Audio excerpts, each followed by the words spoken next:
The proponents of government intervention are trapped in a fatal contradiction. They assume that individuals are not competent to run their own affairs or to hire experts to advise them, and yet they also assume that these same individuals are equipped to vote for these same experts at the ballot box. Welcome to Keith Knight, Don't Tread on Anyone, and the Libertarian Institute. Today I am joined by Bird of Timeline Earth and Into the Cave. Bird, thank you so much for coming on. Where is the best place to find your collection of work and podcasts? I'm building a Linktree page. So if you go to Twitter at TLE Bird Archist, I have in my website area where you can put a website in. I'm currently building a Linktree. So that's where you can find all of the nonsense, everything from the podcast to Boys Town, which is our collective in-group blog, to like all kinds of stuff. So yeah, you can find that all there. Links will be in the description below. Bird, what is postmodernism and why do you think it's important? Oof. I saw that one at the end, and it was the most difficult one. You saved the most difficult one at the end of the list for last. I'm gonna do a poor job, as everybody basically does, but I'll try. Postmodernism, from what I see historically, is a movement of individuals within the arts, philosophy, architecture, literary criticism, which seeks to critique the attitudes, values, presuppositions of Enlightenment era rationality. So what that means is there's a specific set of theorists which we would call modernists. Postmodernists are I wouldn't call them a reaction because that term has certain values, but they are a reaction, in a sense, a critique of the individuals who accumulated those values, which we call modernism. I think postmodernism is, and I think this is something that Stephen Hicks is largely responsible for. Postmodernism was blown up into something far larger than it is. I think at most, postmodernism could be understood as a form of critique of the arts, philosophy, and sciences. I think it's one of many critiques. I think it's a much smaller group of thinkers than people imagine. Like, I think people think that there are postmodernists today. I could assure you the last postmodernists were the French ones from maybe the 70s or 80s. Most of them shuffled out. It's an outdated mode of thinking in my mind at this point because it accomplished the goal which it was supposed to accomplish. In short, what it consists of would be criticism of things such as self-consciousness, self-referentiality, Freudian psychology, human nature, what we understand as rationalism, reason. Even you could say in the hard sciences, postmodernism seems to come in at a very similar time as quantum mechanics seems to start being developed, and you see a lot of similarities between metaphysical understandings of the world from the postmodernists and quantum mechanics. So it really is a movement which begins around the turn of the 20th century of questioning just about all value structures that have been put together and established.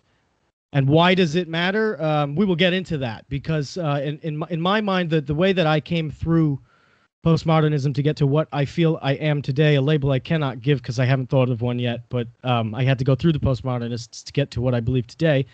What I found useful in them was their analysis of power structures, how they work, and specifically what we probably are going to talk a lot about, propaganda and propaganda methodology. And I happen to think that there was I think it's Lyotard, definitely a postmodern theorist, Francois Lyotard, who told us about our postmodern condition, which is a condition where, if you recall Nietzsche talking about the death of God, it is sort of like a death of God where at some point in history, for a variety of reasons, some people say it was the death of Christendom, death of the Catholic Church and the schism. Some people go so far as to say, no, it was modern science or Kant. Could have been any number of thinkers or theorists. At some point, human beings lose their sense of commitment and value to transcendental ideologies. And that is a complicated way of saying things like the classical understanding of God, or the classical understanding of physics, or the classical understanding of any number of underlying systemic things that run the universe. At some point in time, people began to question those structures and the way that those structures looked and were built. And again, you have everybody who does this to the point of God, to what Chomsky did with language. Now, Chomsky is not a postmodernist in any sense, but Chomsky's play off language gets turned into postmodernism when you have theorists who I follow, like Deleuze and anything like that. So all inside baseball to say, a very long way around of saying postmodernism is a critique of modernism through a variety of different means.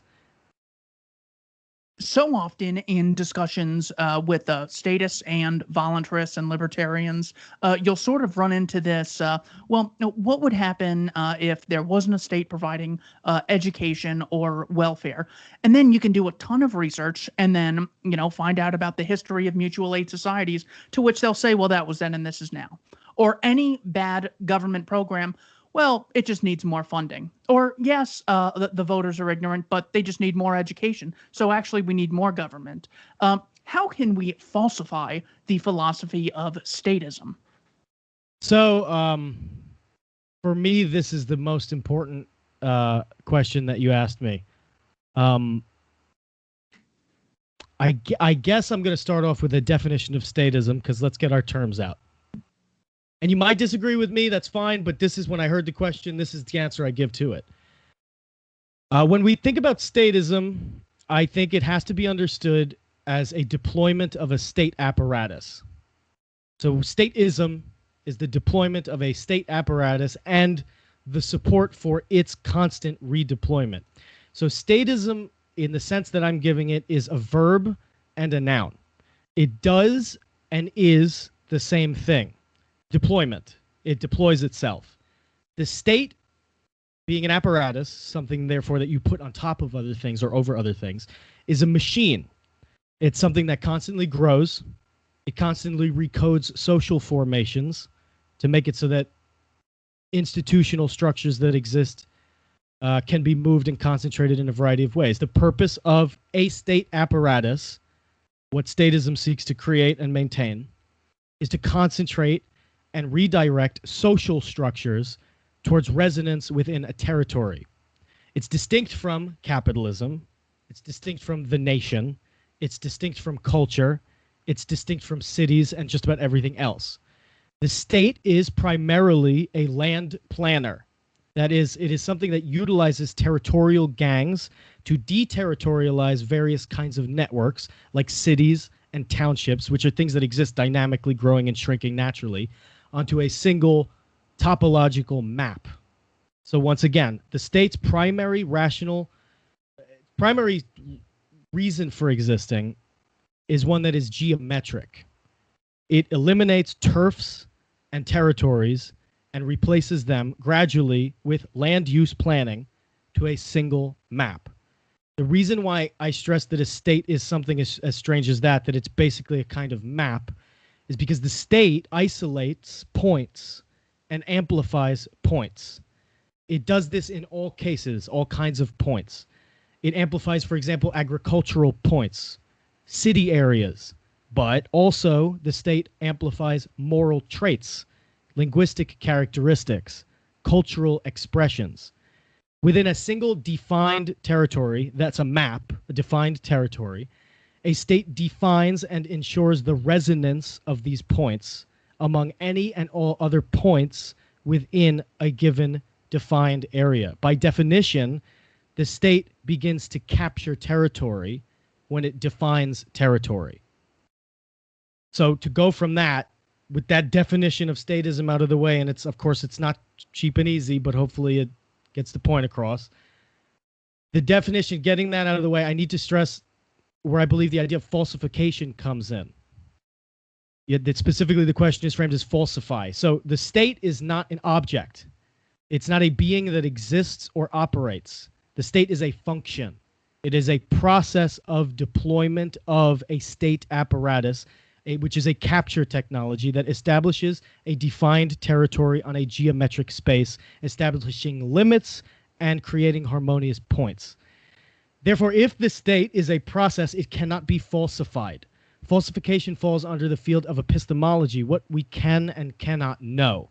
Popper developed it, in fact, as a refutation to the positivists, which replaces the method of induction with falsification within the scientific method, which is the development of scientific theories, knowledge. When we speak of statism, or the state, or anti-statism, we are performing an ontological investigation. That is, it is not whether or not the state is true or false, consistent or inconsistent, rational or irrational. The state, its application, is a process. The question of a process is one of whether or not it is processing or becoming or going forward with itself. Instead of falsifying a process, therefore, I have to change the question. The process has to be negated or nullified and ultimately invalidated in an active sense, in a verbal sense. In the classical sense of the term philosophy, the other part of the question, the uncovering of hidden truths, that is something I get caught up in again. Because in the classical sense of philosophy, we are caught up or captured in a game of theory. Instead, we should seek to empirically invalidate the state's continuous encoding of flows. So to get to the point of your question, which was, how can we falsify the principles of statism? I have to give you one suggestion of many. There are many suggestions for this. But I think ultimately, the one that is most prescient possible and effective as a kneecapping of a capture mechanism is something that can be uncapturable. That is, for example, one thing I've been focusing on a lot lately is Bitcoin. Simple, but why? Bitcoin is, in its essence, a decentralized digital currency. Its virtuality and decentralization, both of them are necessary in its becoming uncapturable, is absolutely a mechanism that prevents the recoding within a geometric territory. So how does Bitcoin invalidate the capture system, the state, effectively? Well, it begins simply enough with the double spending problem. Do a little economics, which is something I'm not used to, but I had to do a lot of this for this. Well, we understand that no society has ever had a virtual peer-to-peer cash system, that's the white paper, in its history. Only one or two of those qualities has ever been possessed by a currency at one time. Currents, by the way, flows are the entire focus of capture. So what is important to understand is how Bitcoin links that trifecta together, virtual, peer-to-peer, and cash. We have had virtual currency in the United States ever since the dollar stopped being backed by metals, which is called metalism in economic theory, which is important.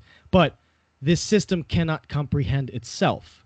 For instance, the monetary system in the United States is subject to fraud by design, because in order to counter the double spending problem of digital currency, the state has to use so-called trusted third parties, which it's absolutely happy to smudge the numbers for, and constantly defraud the average American in favor of. Bitcoin, however, remains fraud-proof by solving the double spending problem. But the economic act is only the surface of the significance of what it's actually doing. The double spending problem, and I'm citing Nick Land here, is, number one, a highly specific technical obstacle to the realization of trustlessness or decentralized digital currencies. Number two, it is a problem of extreme generality relevant to all monetary systems, roughly equivalent to fraudulence. He's saying fraudulence happens in almost all economic or monetary systems. Three, a reformatting of the basic economic problem of scarcity for an epoch of internet-based commerce, which maybe we'll talk about the regression theorem a little bit. And finally, in its widest extent, it is a crucial philosophical clue that leads into the nature of the sign and even refounds rigorous semiotics, that is the understanding of signs. That is to say, Bitcoin has us confronting what a dollar actually is, or what cash actually is, not just how much it's worth, but what its potential to do other things is. The DSP, as I'm going to call it, because I don't want to say the double spending problem each time, afflicts even the very hardest forms of traditional currency. That is, precious metal coinage has to and has always been and will continue to be debased through surreptitious adjustments of both purity and magnitude. They can be adulterated, literally, or reduced by policy decisions. The value of precious metal coins is that it has a double registry. Number one, it has a denomination, and number two, it is a substance. Fraud occurs when either a government or a private coin clipper exploits the duplicity inherent in the monetary value of a coin. There are a number of ways for fraudulent actors to evade detection within a precious metal coinage system or a medalist system. Paper money is even worse, though, because that's where we are now. Paper money is obviously even more subject to fraud, but this is intentional. Fractional reserve banking, the primary financial amplifier within a paper money system, anticipates macroeconomic governance. And macroeconomic governance is what we will be talking about as far as propaganda goes today. It is a definite feature within neoliberal capitalism. It divests money from any sort of association with commodities and records it to a psychonomic meaning. Money is invested with psychological meaning, as in economic sentiments become explicit objects of administrative manipulation through the monetary supply. Macroeconomics is an affective capture device, which is a feature of the state apparatus in the neoliberal capitalist form. It is literally mind control, based around the mood manipulation of psychosocial strategies that coalesce around demand management, wealth effects, monetary illusions, wage stickiness. And Nick Land again puts it simply, there's nothing quite metaphorical about any of this. Macroeconomic policy is simply and exactly mind control. As it is normalized, it becomes ever less needed to disguise that fact. Bitcoin, however, is a fastidious and intolerant object that does not make any political compromises by design. It is the process of Austrianism. In action, Land actually calls it Mises' operational code. He also quotes Pierre Richard, who says, as Bitcoin adoption increases, we will finally be able to empirically validate what Austrians have been arguing for decades. 100% reserve banking with a scarce medium of exchange prevents speculative manias, financial crises, and economic depressions. Mania, crisis, and depression, those are all moods, aren't they? It becomes a little bit more than just the economics. And it's not, I want to stress, a cop-out answer, but it is as simple as it sounds. Buy Bitcoin. And now that isn't the only thing that you can do to invalidate the state apparatus as a capture device. The principles carry through basically any protocol that can evade capture. To do that, a protocol must be decentralized, therefore trustless. It must have virtuality, aka it cannot be geometric. And it has to be flat, meaning it is impenetrable to access by third parties. It is clear that in order to combat statism as a means of capture and recoding, any working system has to have all three of those elements. So we invalidate or falsify statism empirically. We render it useless, ineffective, and we force it to become a beggar to a network or the nodes within a network. All network technologies are ultimately flying towards that trajectory. All immanent and flat systems are slowly eliminating extrinsic elements, the state being the most transcendent and extrinsic of all machines. Any invalidation technology that we innovate must take power. It has to apprehend power through radically democratic means. Bitcoins can be seen to do this through democratic institutions like Bitcoin, and developing administrative capacities for itself, like Bitcoin. In recalling Machiavelli, Antonio Negri, who, again, I'll mention this again, but he's an anarcho-communist, says this in his book Assembly. He calls for, quote, a coalition that expresses in subversive, antagonistic forms the plural ontology of society. Bitcoin does that with full nodes. Every full node in the system truly does exist as a method of creating and moving the system forward. The power, he says, of a multitude calls for a new prince. A new prince, though, will not be an individual or a central committee or party. A prince of a multitude is something like a chemical precipitate that already exists in suspension, dispersed through society, and under the right conditions, it all will coalesce into a solid form. Again, Antonio Negri, who is an avowed communist, would be rolling in his office chair when he realizes that his multitude is best fulfilled in a pure capitalist and Austrian technology such as Bitcoin. So that, to me, is the full answer to how do we falsify it. We don't. We invalidate it. We make it useless. Can ethical claims be objectively verifiable? I got good preparation for this one, too. So this is where the postmodernist part, people start to get a little weird. In the question, I sense that there has to be a need to distinguish between ethical and moral claims, at least so that I can explain that part for what I see. Ethical systems do not rely on fixed or eternal norms. Ethical systems are a set of rules that are ultimately optional, that are always assessed as and against what we do, say, and it always relates to a multiplicity of different objects. A moral system, on the contrary, appeals to a transcendental value, a claim to manifest a universality, irrespective of any individual actor's singularity. Instead of appeals to ethical systems, which sound like this: how does this particular situation or encounter affect me? An appeal to a moral system says something like, this is right or this is wrong. And that is simply rightness or wrongness, which is an appeal to a transcendental value. It itself is a capturing device because it creates constrainments.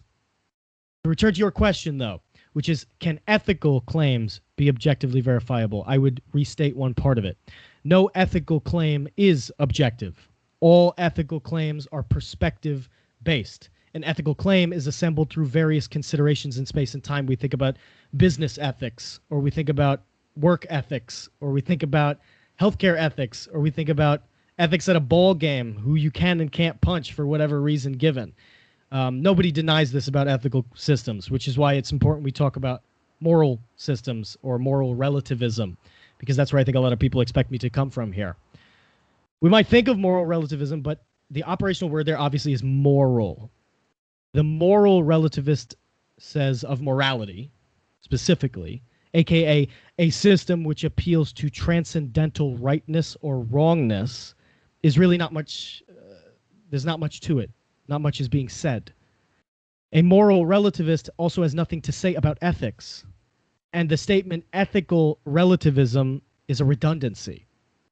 A moral relativist asserts that both moral and ethical systems are ultimately compiled of the same stuff. Ethical systems cannot be verifiable, not objectively, at least. I am not a moral relativist. I suppose the closest ethical school that you could put me into would be that of perspectivism, which is to say that all claims, all knowledge in general is bound to the interpretative, let me try that again, interpretive perspectives of those observing parties, rather than in an attempt to determine truth by a correspondence, which is axiomatically or transcendentally. I would seek to determine through principles of intersubjectivity or pluralistically what is true. The intersections of people's agreements upon shared definitions, mutual awareness of such an agreement, attribution of belief, interactivity among different actors, and implicit and automatic behavioral orientations all need to be taken into account in the determination of anything that is true. This opposes relativism in that it asserts not that all perspectives and interpretations are equally true, valid, or valuable, but that whatever is true, valid, or valuable arises as a conglomeration of the relationship and intersection of various cognitive perspectives. Big difference there between an axiomatic and rational moral system, what is right and wrong because I performed this sort of, mathematical, formula to figure it out, versus a, well, what does the society think is right and wrong? Well, what is right and wrong to the potential victim? Who's going to be affected most by this in the end? I would reject not a conversation about moral systems, whatever, but to me they're not very much different than ethical systems. It's just really what the origin point is.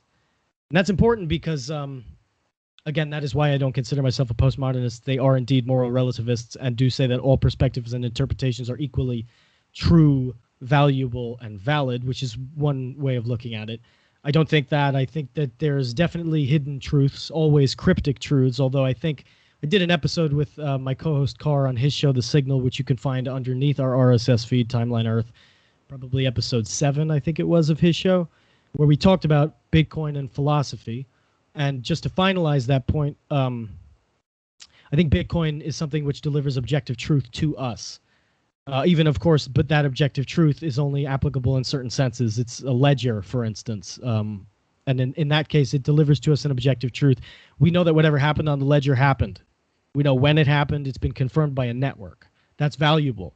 But it is only ever going to be an objective truth system in itself. Whether or not a transaction on the Bitcoin network happened, when and where and by who, doesn't do anything about a discussion about, is it right or wrong to have shot this person at a particular place and time.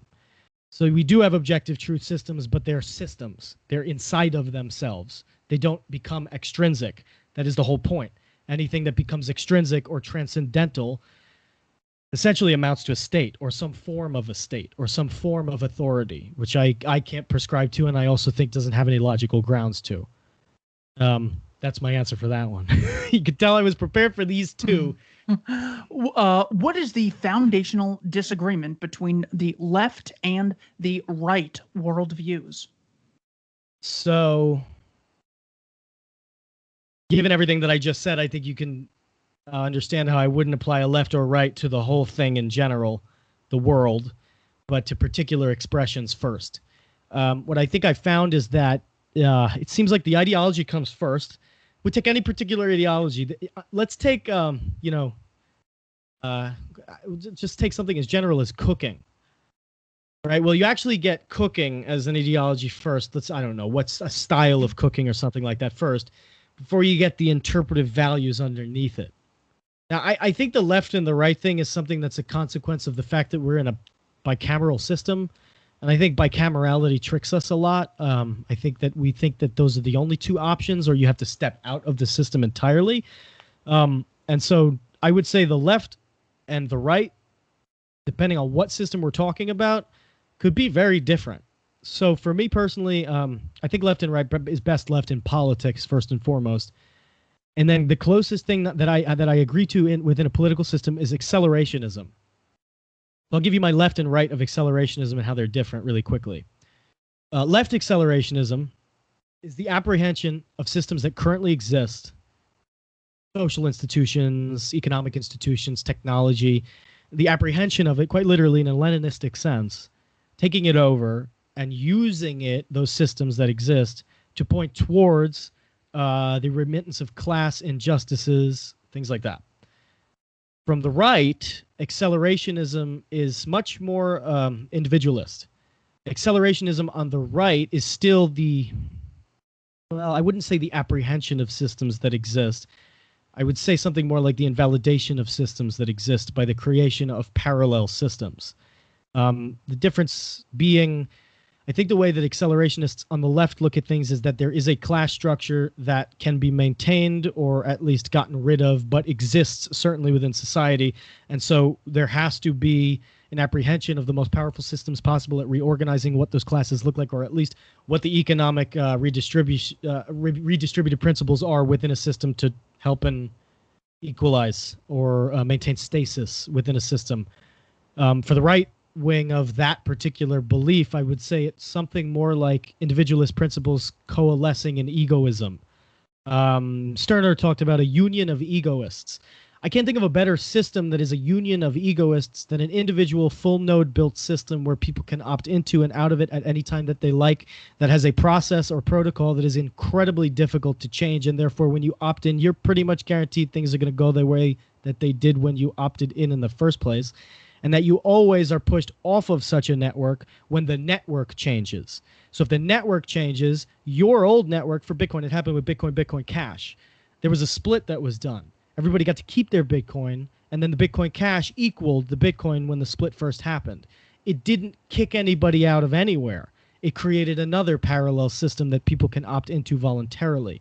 Now, I wouldn't say that left accelerationists are not voluntarists, but I would certainly say that a principle of a union of egoists within right-wing accelerationism, which is the only way that technology works in that kind of a system, has to be full nodes, individual, decentralized. Everybody has to be opting into and out of all of these things. It's very transactional or contractual. That is, in fact, the difference. That is the core difference there, is an individual trustless system of pure egoism versus a class-based trusted system. This is why I think left accelerationism does not work, because it's ultimately just leftism in general. But I still think it's more effective at getting rid of whatever we're confronted with right now. That is the accelerationist difference, I would say, basically between the left and the right. Now, talk to me about the difference between the the bicameral political system, the left and the right. My God, from what perspective are we talking about? The left-wingers are, I mean, some of them are completely vitalistic, and they believe that not a thing could ever be wrong about human beings, and we have to redistribute everything possible that we can to equalize society as we want. And then you have some people in the political right wing who are like, no, everybody's evil and sucks, and if you commit a minor crime, you should go to prison forever. And I mean, like, left and right in wherever you put it is like putting a two-sided magnifying glass on an object. It's always going to look like the object, but from different stretched perspectives. So I think I'm best comfortable giving a definition like that, of just explaining what I see and where the movement that I probably closest fit into, how that is different. It's so difficult to get people to, let's say, admit that they've been wrong for decades, and all of their Facebook posts and all of their tweets have been totally incorrect. So it's really hard to get people to admit that they have been wrong, especially when you're just punk kids like us who don't know a goddamn thing about anything. Do you have any ideas on how you can simply increase insecurity in our opposition so that even if they don't, read Man, Economy, and State tomorrow, they at least don't feel so confident saying, I believe in free stuff, and I believe that education can be, everyone could be as smart as Bird and Pete and Hans Hoppe if only $10 trillion were allocated to it. Any ideas on how to increase insecurity in our opposition? Yeah, a lot of ways. I mean, you can propagandize yourself. You can actually, you had a great one, Hoppe, which I'll get to probably near the end. Hoppe's got a great quote about revisionist history, fighting back using the exact same thing that they used to fight in the first place. That works. But no, I think the answer is no. I don't have any suggestions on how to increase it in our opposition. What I think I have instead is, and I kind of touched on it before, what I think is far more effective is the means by which any individual has any expression of security in the first place has to be upended. So for someone to let's say you get canceled, or I get canceled, right? I mean, we've seen people get canceled to the point where they'd have to build their own monetary system in order to get out of the hole. I mean, practically, their payment system, at least. We've seen PayPal cancel people. I mean, this is egregious to me, something like that. We've seen banks cancel people. That's when it becomes more of a problem. When people get socially canceled in 2 weeks, they're back.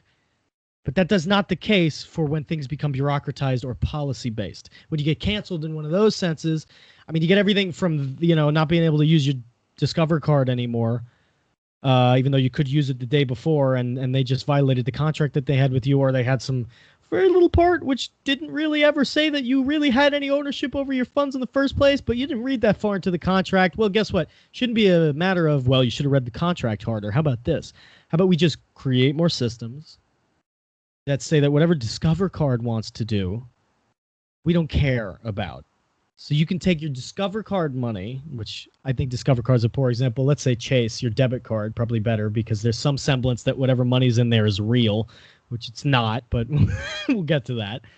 How about taking your debit card and offloading all that money into some other system so that if people try to economically cancel you, they're going to have to do it some other way.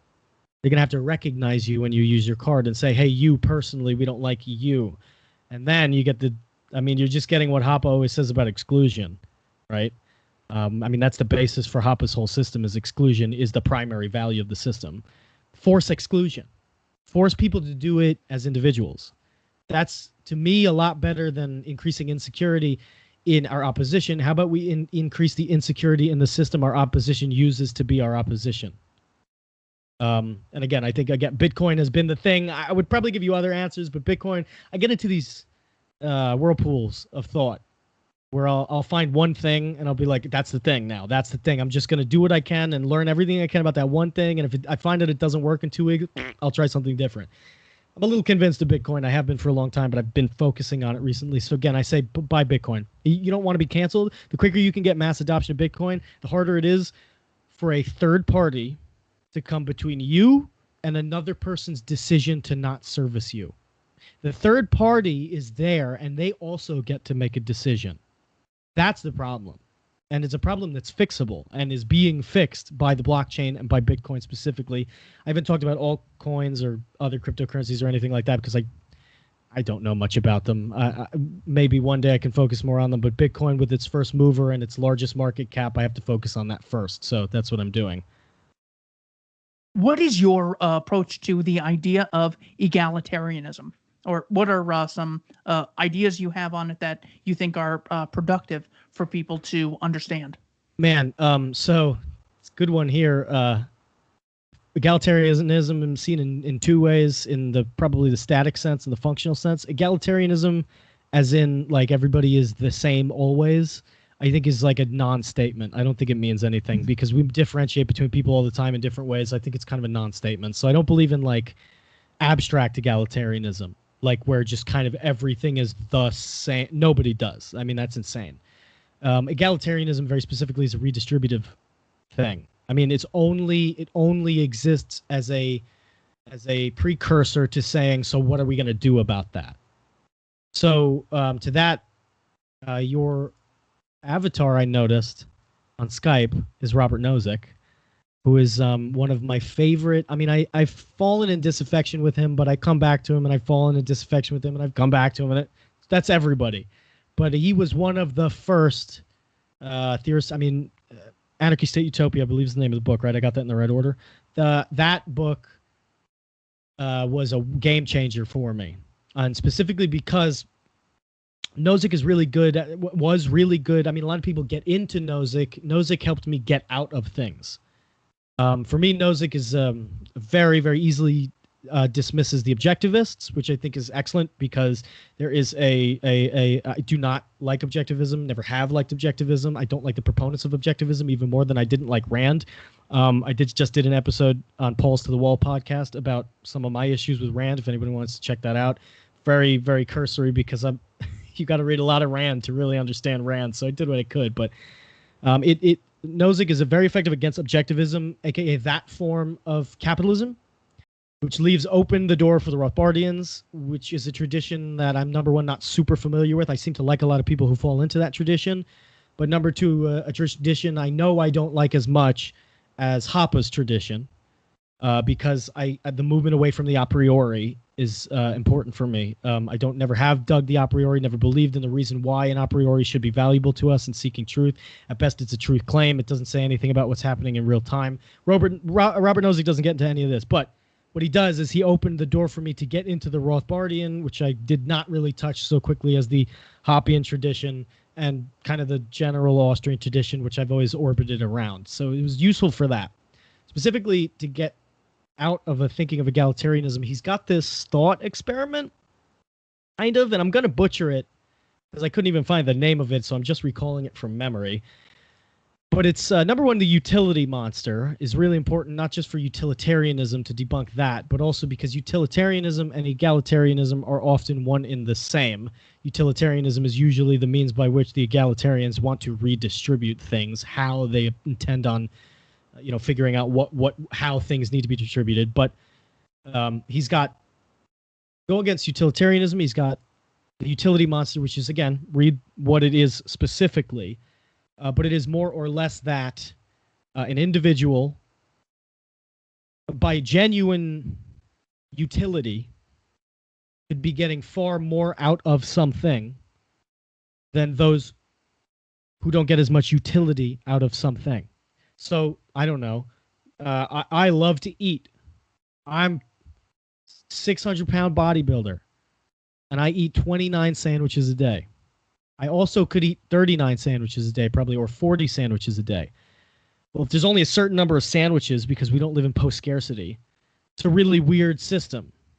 It's a really weird system to allow the most extreme users to be the ones who get exactly what they need from utility, not for payments, not anything like that, but need from utility. I mean, if you have a utility-based system, it's crazy to allow vacuums of people to just suck up a lot, and then people who, could use a utility of 3 sandwiches, how many do they get?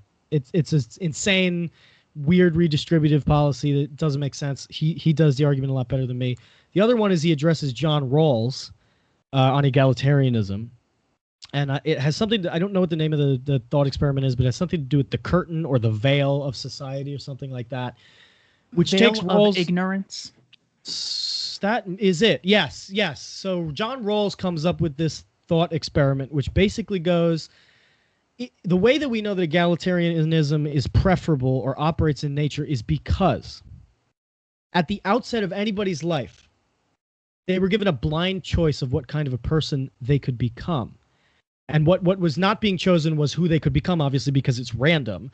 But they could choose what the society around the person randomly who they would be selected to become would have to look like. Basically, the thought experiment or game theory of it is what is expected of you is to say, well, if I have no idea who I'm going to become, then I want the system to be as level as possible so that when I become a person, I will have the best chance of being just like everybody else. I'm not being shafted in a shitty life, things, because I don't want to be in a shitty life and watch someone else be in the best life possible by random choice alone. Which is fair. It's a fair way to start it. But Nozick, he thinks about this. He comes at it from a different perspective. He says, absolutely, that's fine. I agree with you. That is the decision that probably most people, probably the norm's worth of people, would be expected to make.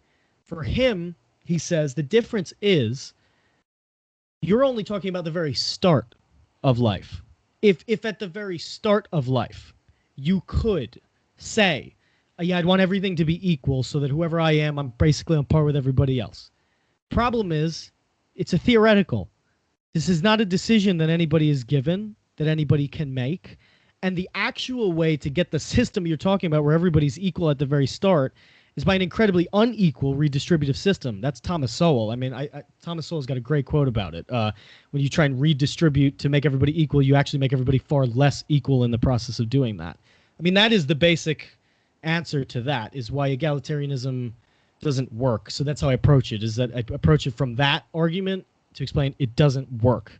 Whether or not you believe in social justice is different than egalitarianism. Egalitarianism is a normative belief in all of society at all times that everybody's equal. Everybody should be equal.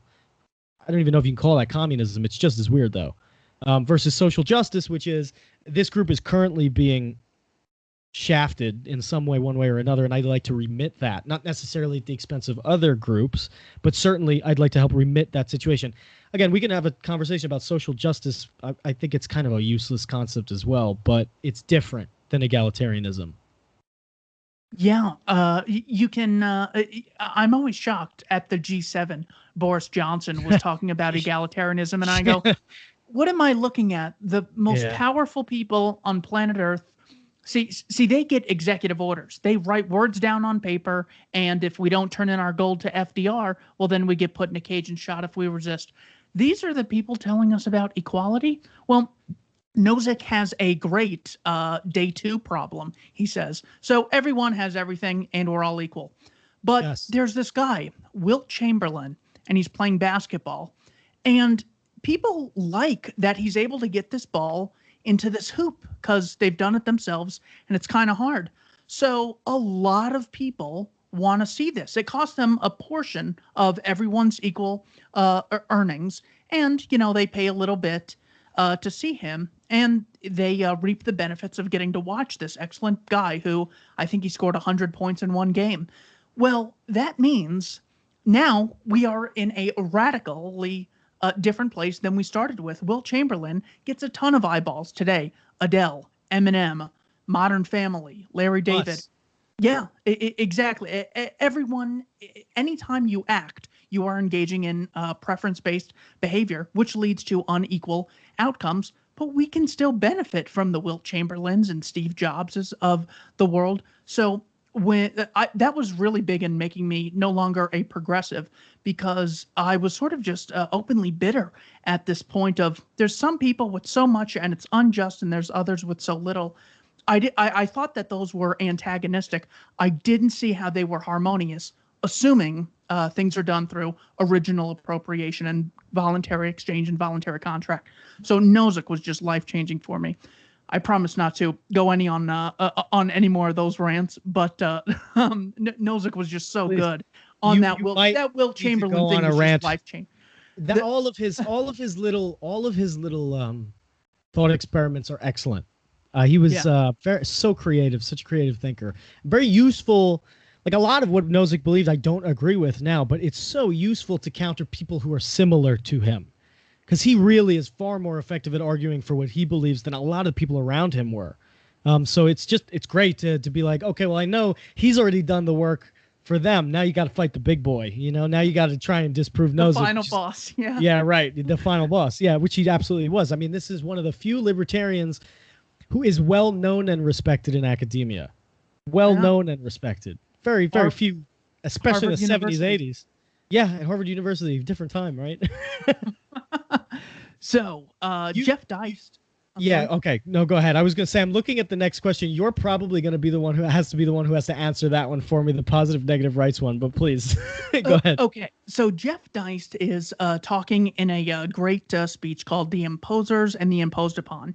And he said, these are two camps that we can sort of put people in. He's almost putting forth like this sort of class theory, but it's much more of two ideological camps. He says, there are people who believe in negative rights and people who believe in positive rights. This is a solid way to distinguish allies from people who aren't necessarily your allies, because he later gets into secession. Well, who are we going to secede with?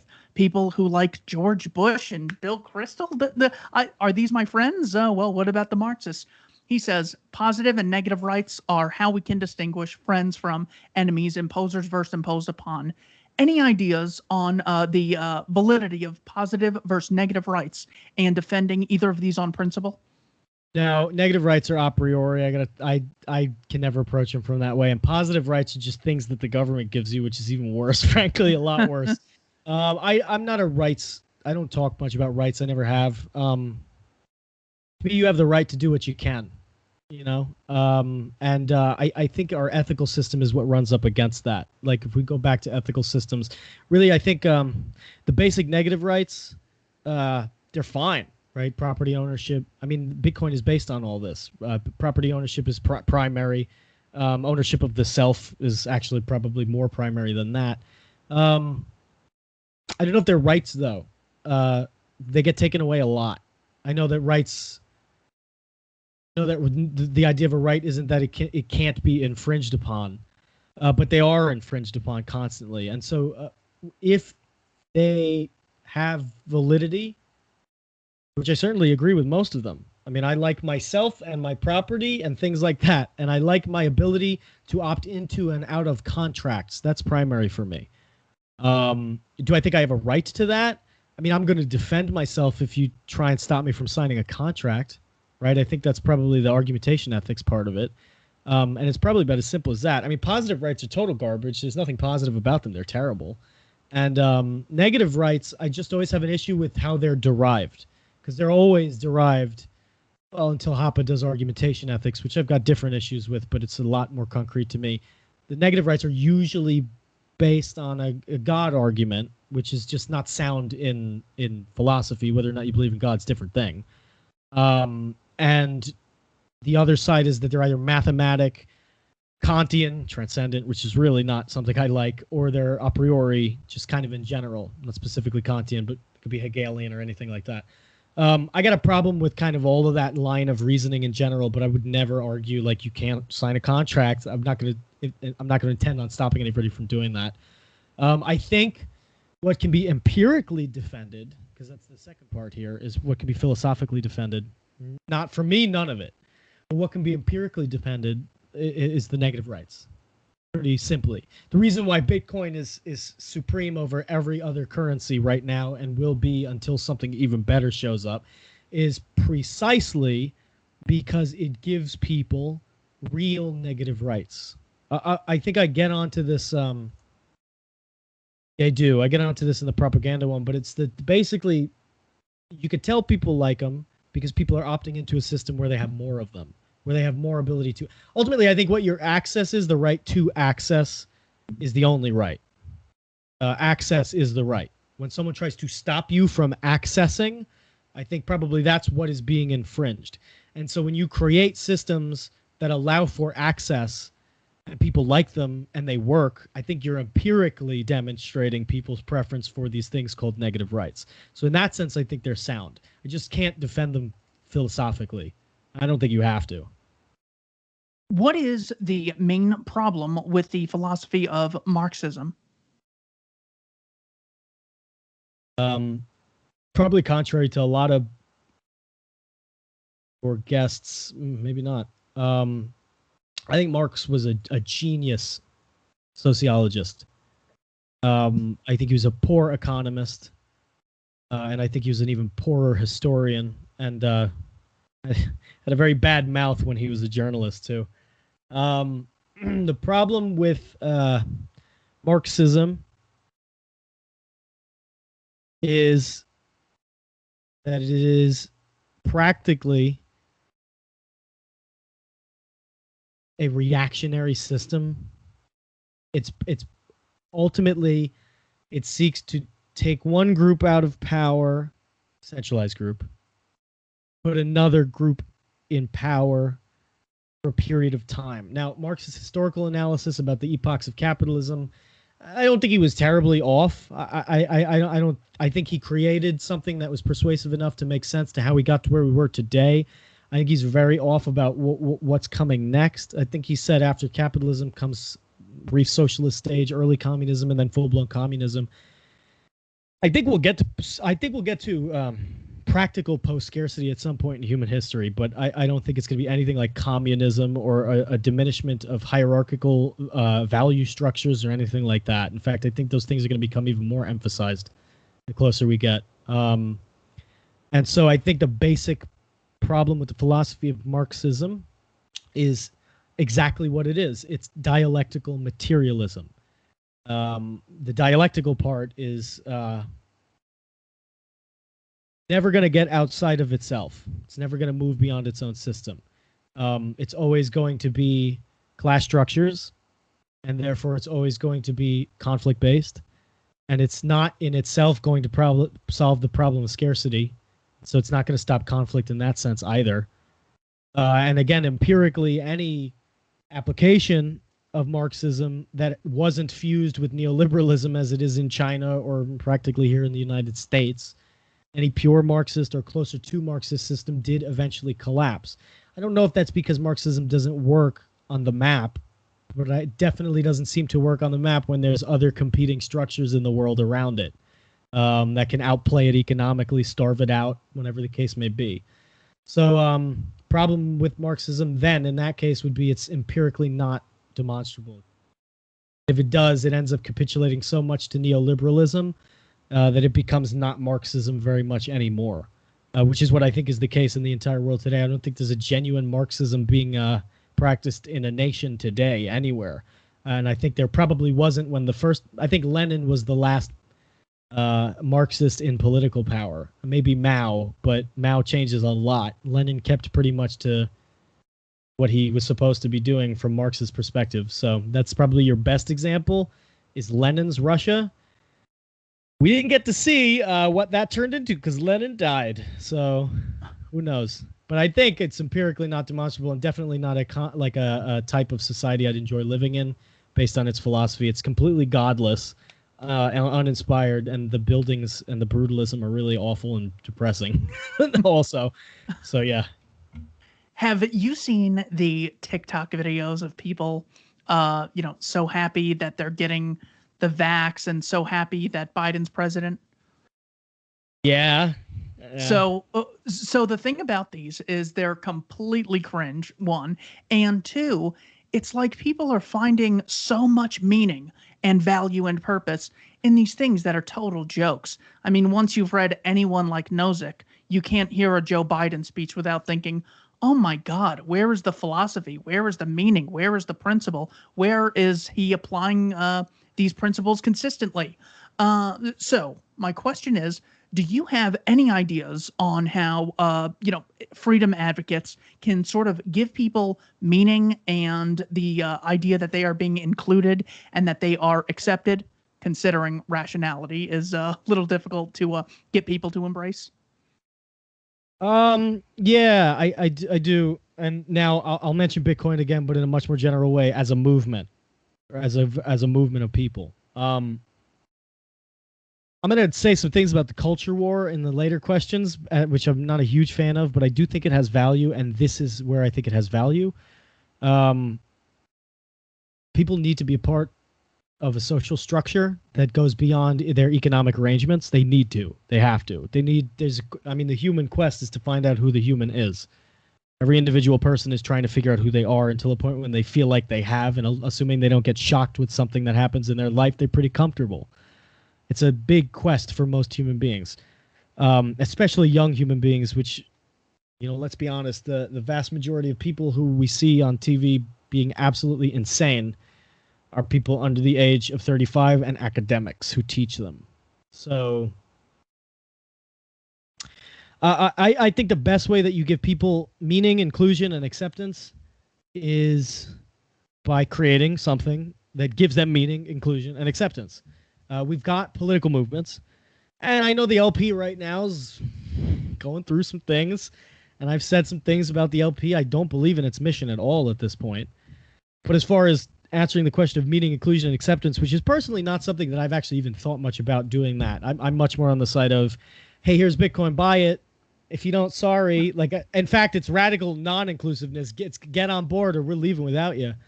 But there's a whole space around that gives it meaning. I mean, Childerberg, which is the event that we hosted in Muleshoe Bend Recreational Area in Texas, the third one, 150 people showed up. It was an incredible time. Camping thing over the weekend.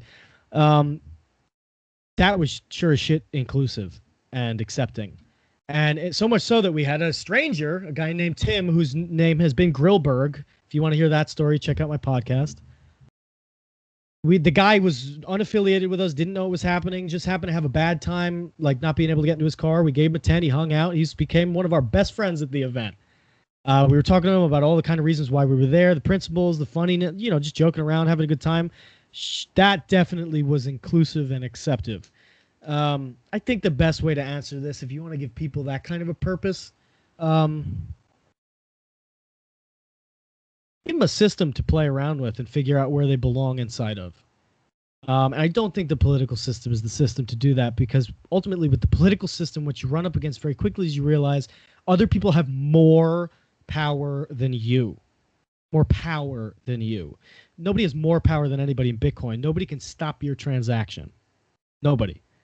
You could get a bylaw thrown at you that you didn't know was there, but you signed up to the party, so contractually you did know it was there, but of course you didn't, because nobody reads all of that. And so you literally have people with more power than you. So even any political action at a point is going to get abused, and then that's going to disillusion a lot of people, and then those people are lost. They're going to find other things.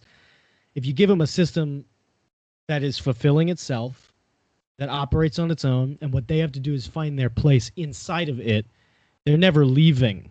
They're just going to find new spots inside of that system. So again, I hope not a cop-out. Remember, by the way, when I say Bitcoin, I mean decentralized systems, kind of in general. So mesh networks are really important. So 3D printing is incredibly important. Torrenting is incredibly important. Tor network is incredibly important. All of this, the internet generally, is a huge space for all of this stuff, and you need to be using it, telling other people to use it, and figuring out the best ways to prevent your use of it and other people's use of it from being interfered with by third parties.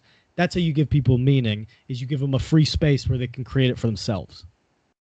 Excellent. When I look at some of the best messaging today for political ideas on social media, we have things like the idea of healthcare, Rashida Tlaib, Bernie Sanders, Ocasio-Cortez. They have made by far the biggest splashes. They give people really quick things to memorize and things to get passionate about. Healthcare is a right, not here are 11 graphs as a causal result of state intervention in the healthcare market. We could see an increase in access to the poor. It's not really getting people. It's healthcare is a right. My body, my choice for abortion, not. I think I've talked to a lot of women who've had them, some who haven't, and I've come away with the idea, they say, my body, my choice. It's unapologetic. Gay rights, we're here, we're queer, get used to it. I really hope someone takes that out of context. As far as, Black rights go, of course, civil rights, unapologetic, treat people by the content of their character, not the color of their skin. Do you have any ideas on how freedom advocates can engage in unapologetic messaging and not be like the David Bows of the world and, totally put people to sleep? Negative rights. Stressing negative rights, absolutely. Yeah. And of course, the interpretation of negative, which is why all rhetoric is going to run up against this problem. But we're pretty good with negative rights in general. Like taxation is theft is just an expression of a negative right. But it's a catchy one. It's a catchy one. You hear taxation is theft, and then you go, okay, well, what else is what else? And then you make all those connections, and that's easy. Sloganeering is good. Unapologetically, I everything that I've said here, everything that I say that is not framed as a joke, is absolutely I unapologetically believe.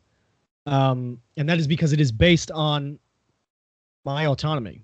And not my autonomy as is given to me by anybody else, but because I have it, try and take it. And I think that is probably, if we're going to have unapologetic messaging, yeah, it should be negative rights mixed with a little bit of Leninism. Negative rights mixed with a little bit of we're gonna kick ass, and we're gonna take your systems and we're gonna use them for our benefit, and then we're gonna destroy them when we're done with them, and you just have to deal with that. And I like the Mises Party's messaging has shifted over towards a distinctly aesthetically Leninist bend, where they are pissed off. There's no more unity. We're taking names. We're kicking ass, which I'm not part of the Mises Caucus. I actually entered and left the party, but I do love seeing my brothers and sisters out there fight that fight in particular, because it is entertaining to fight, and it is unapologetic, for sure. Of course, again, I will default to the same thing that I want to keep harping on. Decentralized network-based systems are the most unapologetic, to the point where they broke absolutely no conversation with anything. El Salvador just switched, well, it didn't switch. It added Bitcoin to its, to an accepted currency. El Salvador acknowledges that Bitcoin exists. Have we heard of whether or not Bitcoin acknowledges that El Salvador exists? I think the answer is no. It's higher than it. It's above it. That's as unapologetic as it gets. Get on board or get moving, one or the other. I had actually asked a socialist, I said, so here's my, I sent her my interview with Nick Sarwark from a couple years ago, where him and I were very good friends. We would go to the same meetings in Phoenix and, talk about his run for mayor and everything. And I said, so here's a guy who, we love to grill and, really pisses us off. I'm curious what you think about him. And I sent it to a socialist, and she said, it was almost hard to watch. It's like, if you're going to believe in something, you might as well be passionate about it. I didn't really enjoy it. And I couldn't believe that her criticism was almost identical to everything else that, the Mises Caucus people were saying, that the people he's trying to, he's trying to be nice to, because that's a way to bring them in. She was so quick to just spit in his face that it was just such a great lesson in the idea of, well, I have to be someone totally different. This way I'm accepted. Well, turns out everything you do is going to be rejected by someone, so you might as well be unapologetic.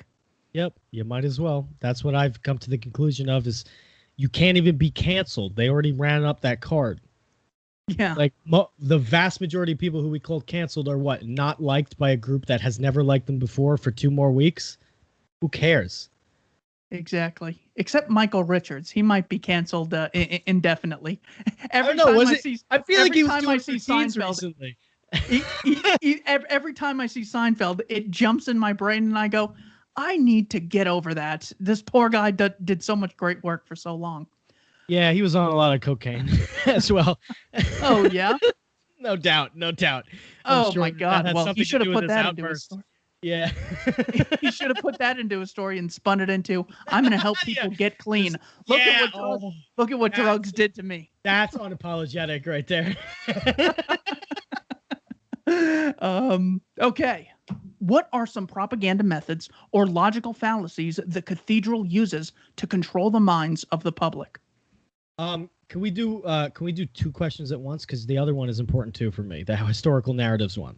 Okay, so the only thing that I want to say beforehand is this Hans Hoppe quote, Yes. and it's from the Libertarian Quest for a Grand Historical Narrative.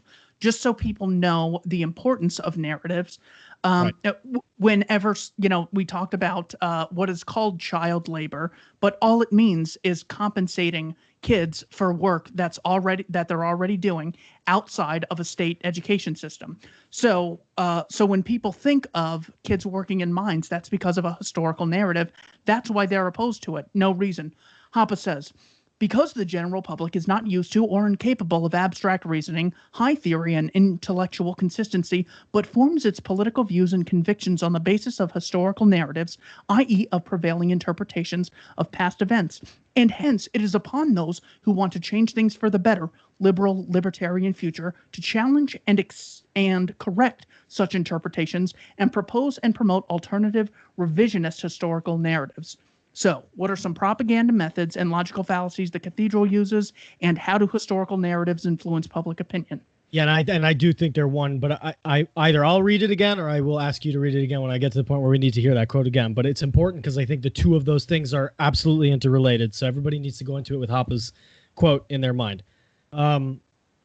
So generally, the term cathedral. This is the third one that I prepared for, so I'm looking this way now.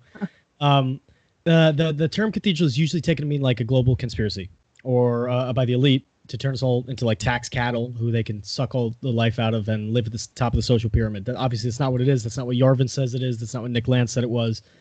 Conspiracized or not, by the way, it is obvious that all cathedrals are ultimately technologies that act in the form of a state.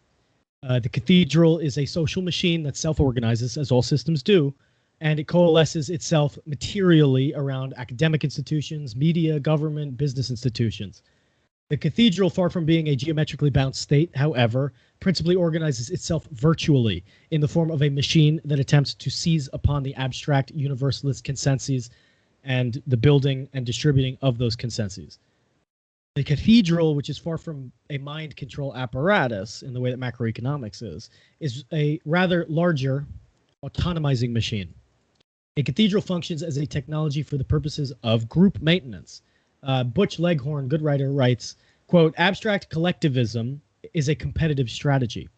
It allows for group cohesion in large and disparate groups, which then allows a larger group to outcompete a smaller, less organized group. It is most effective in high populations with a high ability for abstraction. The cathedral is a self-organizing ideological alliance of the cognitive elite. It is a social technology, which exists because it produces group cohesion in large populations, and this cohesion confers competitive advantages. So the cathedral, in essence, is a system of abstract collectivism. It utilizes transcendental values as dogmatics. Love, for instance, is contrasted with hate, so that someone does not actively love does not just commit a crime, but they commit a hate crime. Denial of a dogma, for instance, is absolute heresy, and those who benefit from the cathedral's cohesive technology will be the ones who most vociferously attack heretics, because it is within their self-interest to do so. The cathedral's form is intrinsically manipulative, to the point that it is almost a parody. Yarvin expands on this greatly upon the identification of the form of the cathedral and what it exactly is, and read his much more complex and complete work than listen to this. My simple answer of it would be is secure your own psychosocial sense of self-identity. Be unshaken by the manipulation game that the cathedral plays. Build parallel systems and networks that functionally rob the cathedral as much of power as it possibly can, and rob it of its ability to control your access as much as it can. Quote from Hans Hermann Hoppe again goes, because the general public is not used to or incapable of reasoning, high theory, and intellectual consistency, but forms its political views and convictions on the basis of historical narratives, i.e. the prevailing interpretations of past events, and hence it is upon those who want to change things for a better liberal libertarian future to challenge and correct such interpretations and propose and promote alternative revisionist historical narratives. I would challenge the notion in a few ways. I am in agreement with Yarvin that cathedrals more effectively seize upon those societies which are more capable of abstract reasoning. It is no doubt transcendental concepts which are the main viral vector of the mind control apparatuses. Love, hate, trust, nationhood, camaraderie, freedom, and whose interpretation of the first abstract and secondly historical principle is what matters. Love is a primary value because it is anti-hate. And hate is a transcendentally immoral posture, especially in the form of racism, which is pure, abstract, and rarefied evil that then manifests itself into historical violence. In this way, I think Hoppe's emphasis on history primarily is informed by his post-Marxist lens of analysis, which I only say half kidding. The cathedral is ultimately religious and then historical. At first, it creates ghosts, and later it tells us how and where they are supposed to have appeared to haunt us. My personal move would be twofold, and leaving room open for other pragmatic approaches. Firstly, what must be eliminated is the attachment to the value of the transcendental value. Value and network must be combined in order to effectively rob the cathedral of affective power. The creation of undeniable networks, protocol-based voluntary systems that are immune from attack by extrinsic or transcendent forces is the primary concern. People almost biologically operate on their basis to desire a more affective, more amplified ability, probably the best word for it, to act in their own self-interest. It's a redundancy, I think, to say that people act in their own self-interest. But what is not a redundancy is to say that people act to secure more means by which they can act in their own self-interest. Who benefits is the basic question. To answer that question is what robs an affective, emotionally manipulative monster like the cathedral of its seriousness. It's not the culture war that it does. It's not that that doesn't matter. It's that it's always a game jockeying for positions. The creation of a self-securing means of opening up more and more access to individuals is the ultimate way to win the war against any structure which makes the claim that somehow we are less free and more at risk than we actually are.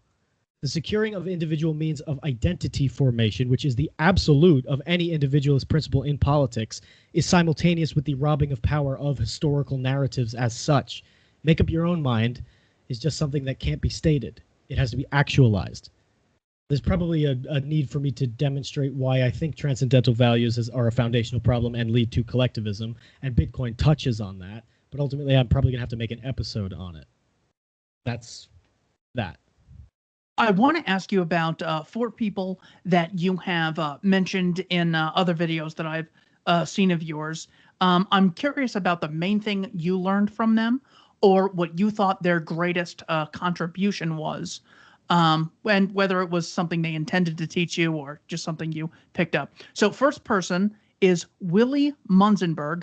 First of all, who is that? And most important thing you learned or greatest contribution of Willy Munzenberg.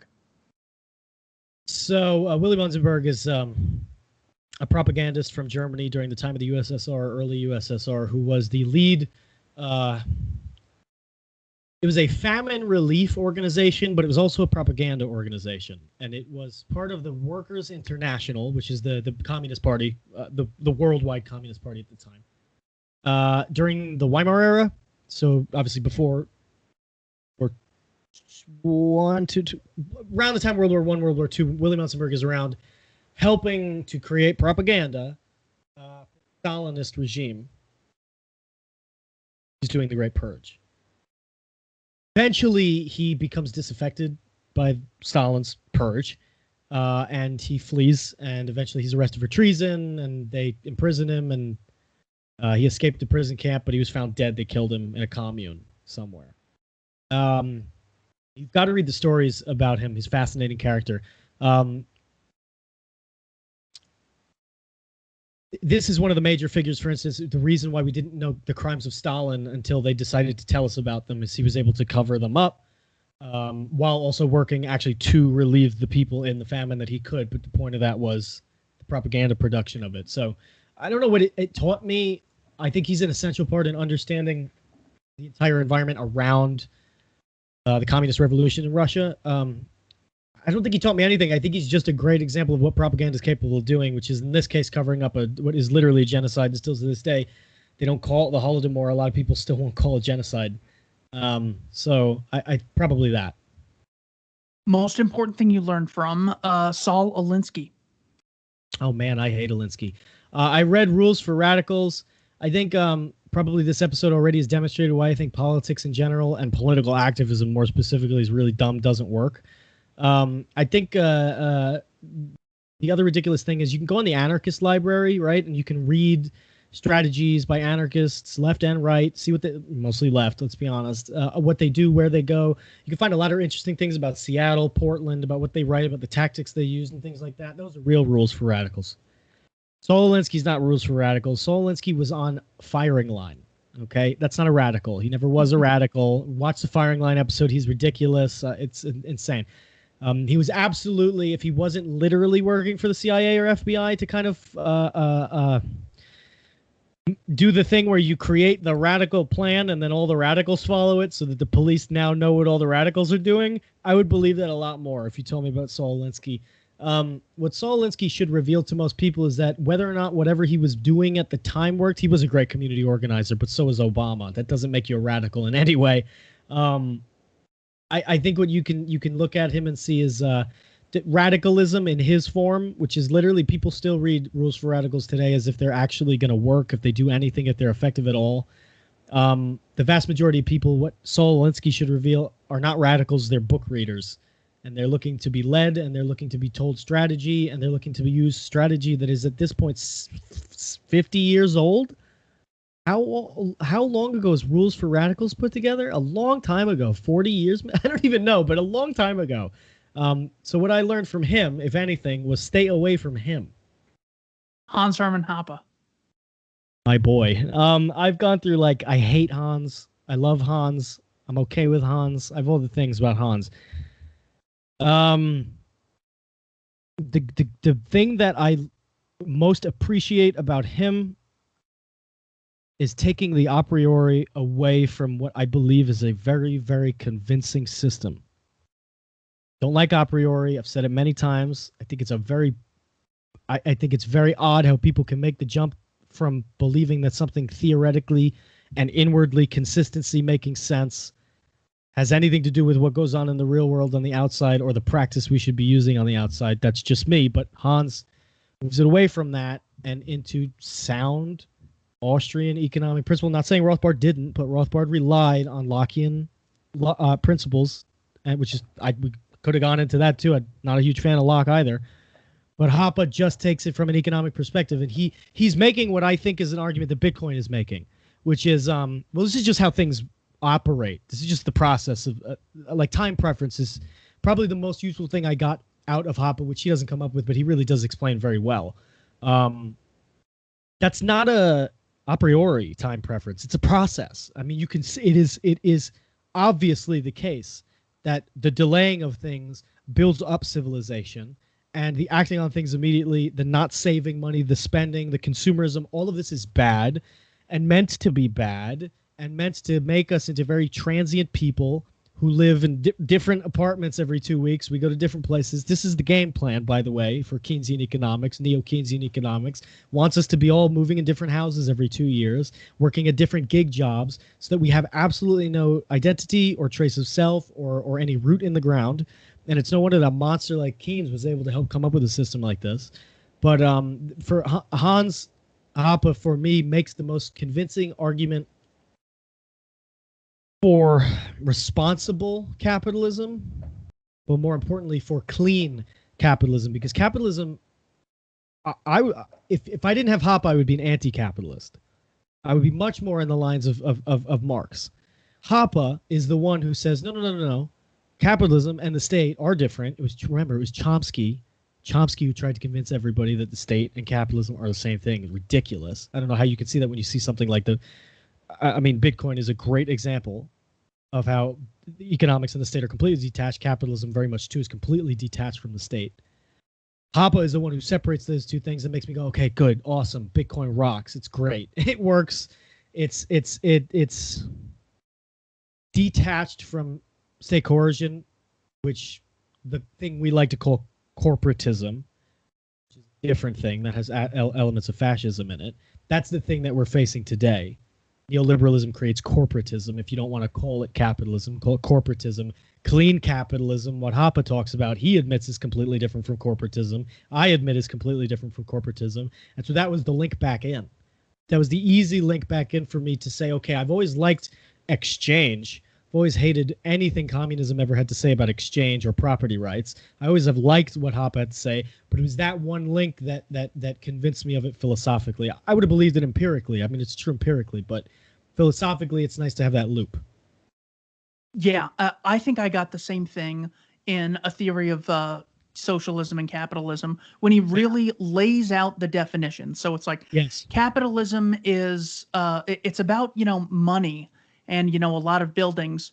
Well, socialists, all they care about is taking trillions of dollars more every year. And if the quote workers, as if entrepreneurs don't work, if they own the factories, well, aren't they going to be profit seekers? It's like, what is this damn thing called capitalism?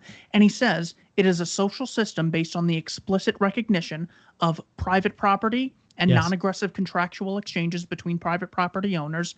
Socialism is the institutionalized aggression against private property, and communism is the abolition of private property. That goes right back to Marx in 1848. So that understanding that allows you to not get confused by, well, is this corporatism or fascism or syndicalism or cronyism? I don't like those words. Those words can't trick you anymore. No. Or, well, you're just talking about it in practice versus theory. You're actually able to escape the media mind control with regard to economics if you understand your definitions. And that was just incredible from Hoppe. Most important thing you learn from, I'm sorry? No, I completely agree. That was what I needed. It was really important for me, that distinction that was made. You don't have to accept his definition. This is the problem when people put definitions out. What you end up is, well, I don't like that definition. Well, screw you. Call it something else. The operational definition is what matters. Hoppe's talking about clean capitalism. Call clean capitalism whatever makes you feel more comfortable. But it's obviously different than whatever the thing is that's happening right now. And it's obviously grappleable with Austrian economics. I always have, I've not liked... And I don't like that capitalism was used by people like Rothbard, Hoppe. I mean, and it wasn't just, let me go back to Mises. When it was created, the term by Marx, is formulated by Marx, it was used by Marx as a weapon. It's just weird that it was then adopted to go, actually, this is what we're into. I mean, like a weird, I don't know, like a public relations sense. It's not, I still stick on that. Man, I don't like that term because it catches so many people up. But Hoppe calls it clean capitalism. And the thing that he's talking about when he says, call it X, works. So whatever X is that you want to call it, it works, and I'm into it. Correct. Most important thing you learned from Murray Rothbard. So it's funny is I have read Man, Economy, and State, but I read it when I was much younger, and I don't retain too much from it. But I can't talk too much about it because I'm history books are much easier for me to read this way. But I'm reading the Progressive Era, and I've been consistently reading the Progressive Era through. And the thing that I've stuck on this before is I don't know Rothbard as an economist. People say he was good. People say he wasn't good. Whatever.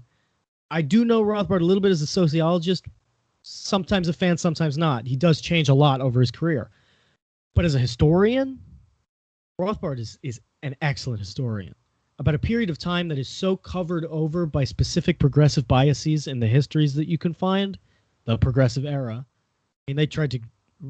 I mean, this is why he was so into historical revisionism, because he saw how the Progressive Era was portrayed to us now, today. The collection of books that come out about it, the veneration of Keynes, who I just want to repeat was a monstrous person. He sees that and he goes, we got to fix this. And so revisionist history, they call it heterodox. I hate that term. I think revisionist is right because it puts the onus on the people who had the history there in the first place that we now need to fix it and revise it. When you call it heterodox, you go, wait a minute. So you're saying it's not within the ordinary? No, the ordinary is the problem. The ordinary is the issue. So I like to call it revisionist history. But of course, what do they do with revisionist history? It means, well, what if the Nazis took over? It's not so silly. What they have done to certain terms to recode them so that when we speak about them, we have to clarify them every time and it becomes a sticking point. It's crazy. But I think his revisionist history is excellent. I think he really uncovers the big scam of the Progressive Era, frankly. And I do want to do an episode on it, but I'm sure it's been done to death. But that's for me, what I get most out of Rothbard is excellent historian. Yeah. So you gave me your top 5 books let's go through each one of these. I know you said it was rough, so feel Really free to expand on anything here. So, what are the biggest lessons and takeaways from the book of Ecclesiastes?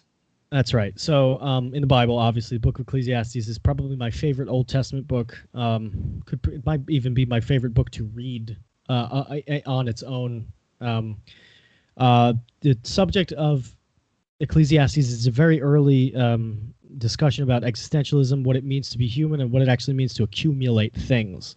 What is the purpose of things? Why do we have them? Why do we care about them? Why do we put emphasis on them when we could be living our normal lives instead?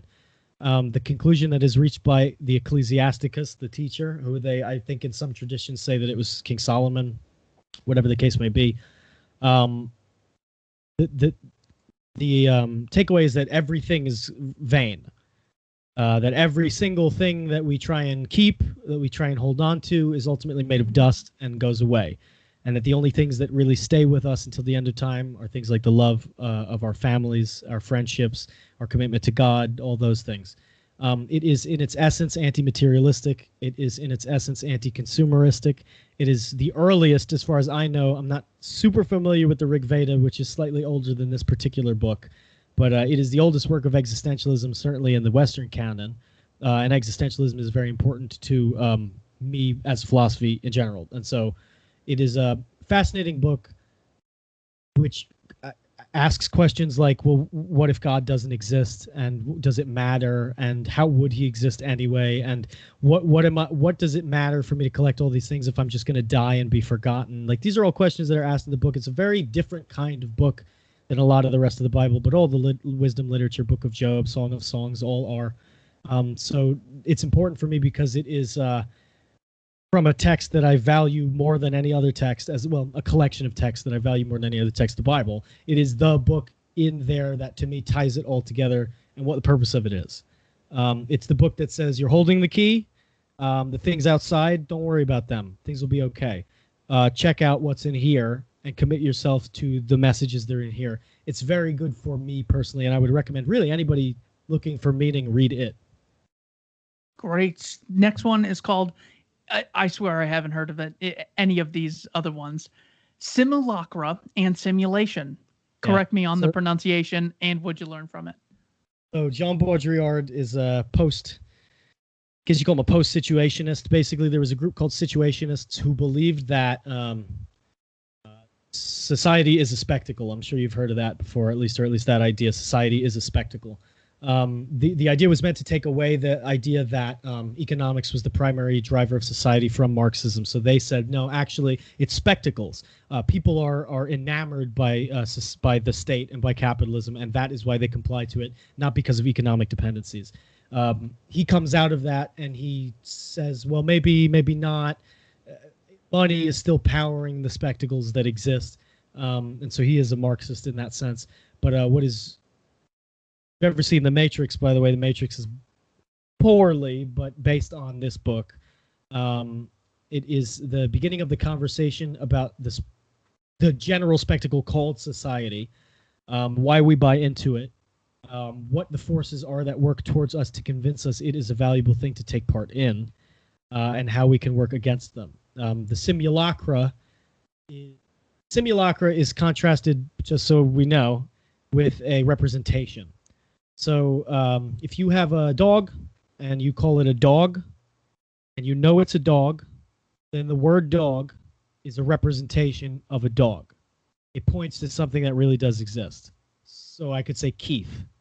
That's a representation. You really do exist, I hope. You really do exist. His point is that simulacra are the inverse of that, is that they are words, love, hate, nation, things that are words that have power but don't point to things in reality. They point to historical narratives, situations that are controlled by more powerful forces than you. And basically the point is made that everything that we see is not representation but simulacra. Every single thing that we see is separated from the word that describes it, to the point where images might remain the same, but the words that describe them are very liquid. And that is why, for instance, we run into the problems of being fooled by the spectacles of the state, because we associate things like money with things like value, or cash with value. And whether or not that's true, Marx made this point a long time ago called reification. Basically, that objects or things that don't exist, or rather objects take on meanings that aren't real. Price is a great example of this. It is, in fact, the example of this. Price is not real. It is created by a number of forces, potentially sometimes less, potentially sometimes more, always having to do with horizons, ignorance, and the ability for an economic system to aggregate itself. That's how price comes into existence. But it's not a thing. Like the watermelon you're buying is a thing. The price of the watermelon is not a thing, but we treat the watermelon as if it is a price. We go, man, that's 50 cents. Like, you just know that. Or we go, you've ever had this conversation? What's gas by you? The price by you? Like, we really do. We look at gas like money in a funny way. Like, it's always changing, but it's always attached to the price. It's one example of reification. Basically, Baudrillard says this is what we do with all objects. All objects are subject to this same operation. Really long way. Read the book. Really good book. But a really long way of trying to describe it. Next one is Nomadology, the War Machine. So this is Gilles Deleuze and Felix Guattari. It is contained within the series Capitalism and Schizophrenia, 1000 Plateaus. That was a book that was created when the two of those guys were high on acid for several days, and they decided to take topics and write paragraph upon paragraph about different words, and nomadology was one of them. And so what nomadology is a political formula that I think is very useful. It's a societal formula in a way. How it works is they take the state, the thing that I've been talking about, the capture device, and they try and contrast it, or they try and figure out whether or not there are other societal forms that exist. Obviously, the state is a form of society. It's a device that captures and organizes and reaggregates. They say capitalism is another form of society. Capitalism is one which is concerned with deterritorializing all things. The state territorializes. The state creates the map. Capitalism fights against the map. Capitalism seeps in, destroys traditional values. In my opinion, many people have said, I don't agree with you there. This is what they say. Moves in on traditional values, eliminates rhetoric, eliminates morals, and creates instead contracts. Capitalism is obsessed with contracting, and therefore giving the individual the rights to sign the contract in the first place is a necessary part of that. We stand on one end of societal forms. We're not statists. The other societal form is the war machine, which they say is part of the nomad. The nomad is the individual who participates in the war machine. So nomadology is the study of the war machine. In their societal forms, war and the war machine is different from the state and policing. The war machine is anything like a mass, a black bloc is a great example of a war machine. It is a autonomous mass where nobody leads, everybody facilitates. People say, go there, do that. You don't have to say yes. You can go and say no, or you can say, yes, I'll help out there. It is, in a sense, like a union of egoists in that people in the area are all participating to one end. The difference is those people believe they are a blob. Those people believe they are fighting for a type of justice or class or transcendental value. The war machine seeks to supplant the state's power to do the very same thing the state does, which is emphasize certain transcendental values or certain situations or certain places or power forms or anything like that. The war machine tries to do the very same thing, but it does so in a different means. It does so by globbing. It does so by taking the individual out of the perspective. It moves in the collective. It emphasizes the multitude.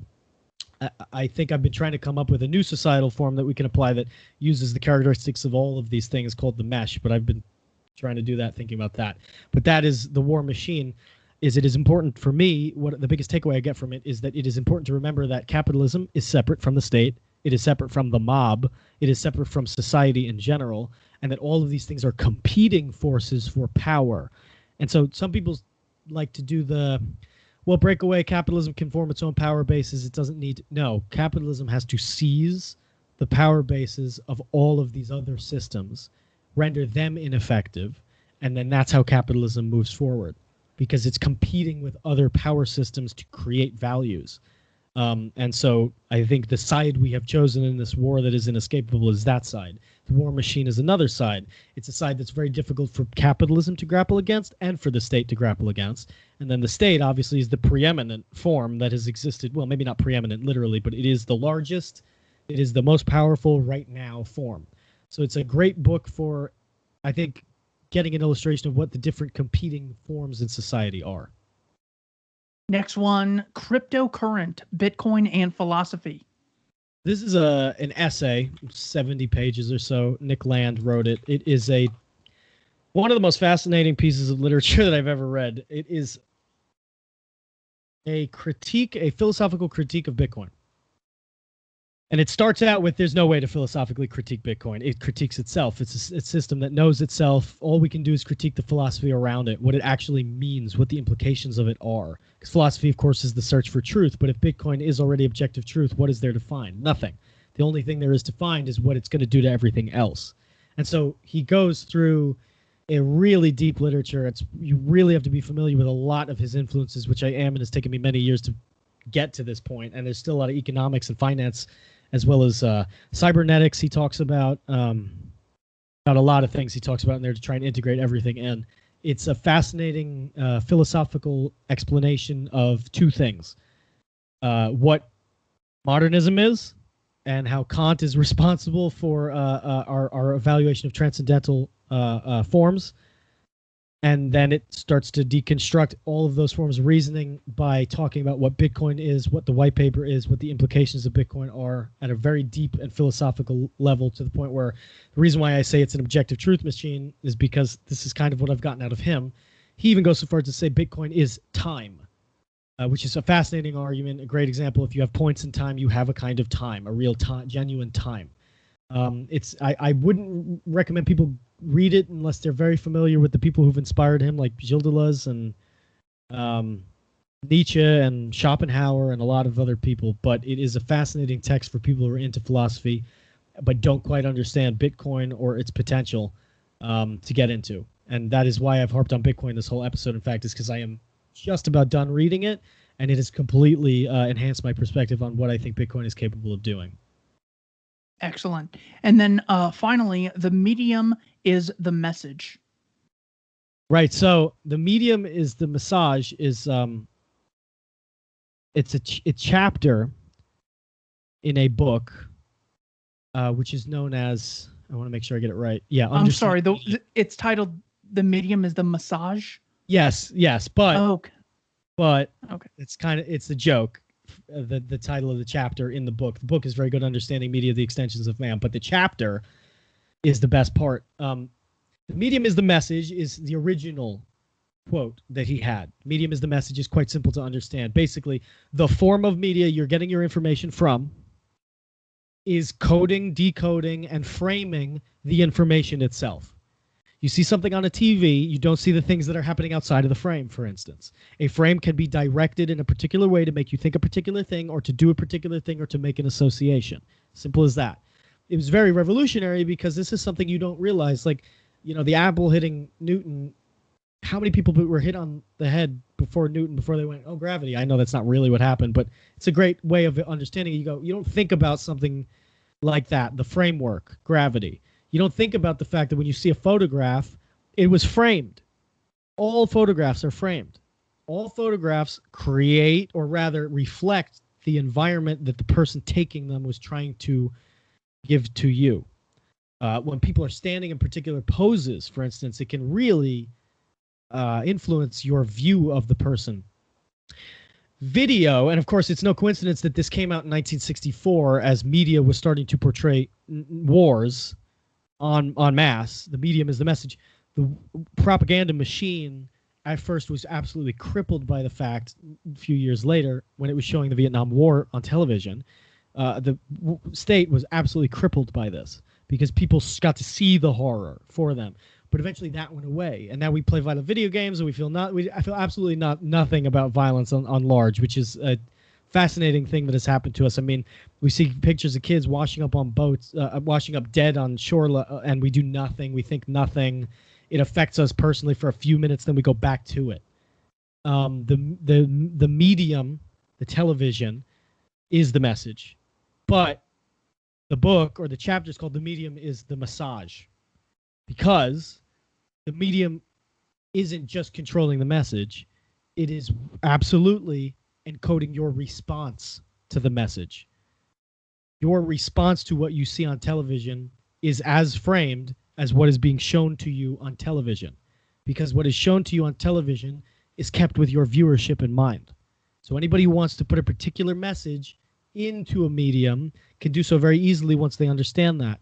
And anybody who wants to make sure that they aren't intercepted by such a message has to understand that whatever medium you're reading is very limited and is missing things and is framing things and is trying to massage you in a certain way of thinking or direction.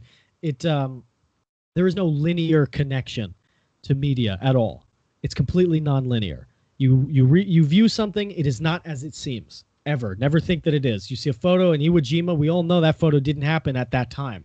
It was a redone photo. So it's a little implication, but it's something like we look at Iwo Jima and we go, wow, in the middle of a battle, they're putting that flag up? No. They say it happened that way, and it might have happened that way, but the image you're looking at was reconstructed. There was no battle going on at the time. That simple way of looking at information is lost on most people who think when they see something on TV in news format that it is exactly as they see it, but on principle that they're looking at it.